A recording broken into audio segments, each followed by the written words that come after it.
Avant de commencer, il me semble important de faire un point sur les technologies qui font marcher les sites web. Pour cela, je vous propose de vous rendre sur un site web bien connu. Il s'agit de la version française de Wikipédia, l'encyclopédie participative en ligne. Donc nous allons ouvrir Firefox, et dans Firefox, nous allons lancer la page d'accueil de Wikipédia. On constate que cette page est organisée essentiellement autour de textes et de liens. Et ce texte que l'on voit ici, par exemple, comme des paragraphes, avec un petit écart entre les paragraphes, si je sélectionne ce texte et que je demande à Firefox de m'afficher le code source de la sélection, on va voir apparaître ceci. Donc on voit notre texte qui est ici sélectionné, et autour de notre texte, avant et après, on a deux choses. Ici, on a ce qu'on appelle une balise. C'est une balise HTML avec une balise ouvrante. Et ici, une balise fermante. Ces deux balises, avec le contenu entre les deux, définissent ce qu'on appelle un élément en HTML. Ici, il s'agit de l'élément P, qui décrit tout simplement un paragraphe. Donc là, il s'agissait d'un seul élément de la page, mais si on veut voir l'ensemble du code source de la page, on peut faire affichage code source de la page, tout simplement, et on arrive sur un code qui est bien sûr beaucoup plus long, très complexe, qui commence ici avec quelque chose qui annonce la version de HTML utilisée. Donc ici, il s'agit du XHTML 1.0. On a ici un élément head dans lequel on a tout un ensemble de métadonnées qui sont utilisées pour notre page. Et ensuite, plus bas, on va retrouver différents contenus avec beaucoup de balises, comme on peut le voir, et également quelques contenus texte. Voilà, si on descend un peu. Voilà, donc tout ce code sert à décrire la page que nous voyons ici. Cependant, ce code à lui seul ne suffit pas à expliquer l'apparence de la page que nous avons sous les yeux. En effet, ce code se contente de décrire un contenu, mais il n'en décrit pas la mise en page. Si je désactive ce qu'on appelle les styles de la page, je vais voir à quoi ressemble mon contenu réellement sans style supplémentaire qui lui est rajouté. Donc notre code HTML correspond en fait à ce contenu avec l'affichage que nous voyons à l'instant. Nous allons rétablir les styles. Et donc, nous venons de constater que pour avoir un affichage un peu maîtrisé, avec des blocs, des bordures, des couleurs, avec des blocs qui sont positionnés dans la page, avec une définition des polices de caractères, par exemple, eh bien, nous avons besoin de quelque chose en plus du code HTML, et c'est là qu'entrent en jeu les feuilles de style CSS. Les feuilles de style CSS, que l'on a souvent séparées du code HTML, permettent de décrire la mise en forme de tous les éléments de notre page. Donc nous avons nos balises avec du contenu et, de manière séparée, des feuilles de style qui vont dire, pour telle balise, par exemple pour notre balise P, je veux telle ou telle mise en forme. Et tout ceci, avec beaucoup de travail des concepteurs de Wikipédia, a permis de créer cette page.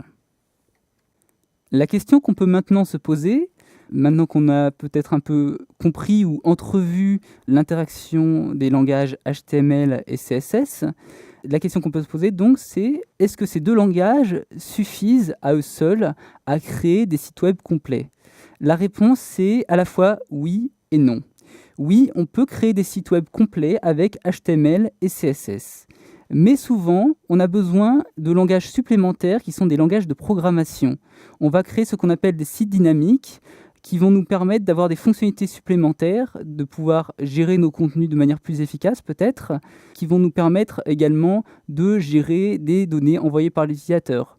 Tous les grands sites que vous avez l'habitude de visiter, comme des sites d'e-commerce par exemple, des grands sites de journaux en ligne, utilisent tous des langages de programmation.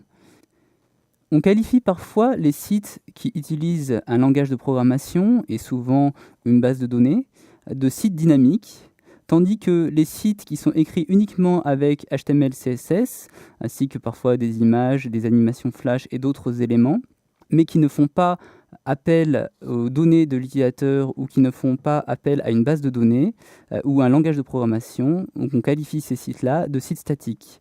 On peut comparer un site statique et un site dynamique. Donc un site dynamique, c'est simple, nous sommes déjà sur Wikipédia, qui est un site dynamique. On peut charger une page d'article de Wikipédia. Donc ici, c'est un article sur le dieu de l'Olympe, Zeus. Et on voit un onglet discussion. Et cet onglet discussion, on peut ensuite utiliser une fonction modifier qui permet d'éditer le contenu de cet article. Donc je peux modifier le contenu et ensuite sauvegarder le contenu modifié. Ensuite, les utilisateurs de Wikipédia et ses modérateurs viendront juger de la pertinence du contenu modifié, le conserveront ou le supprimeront.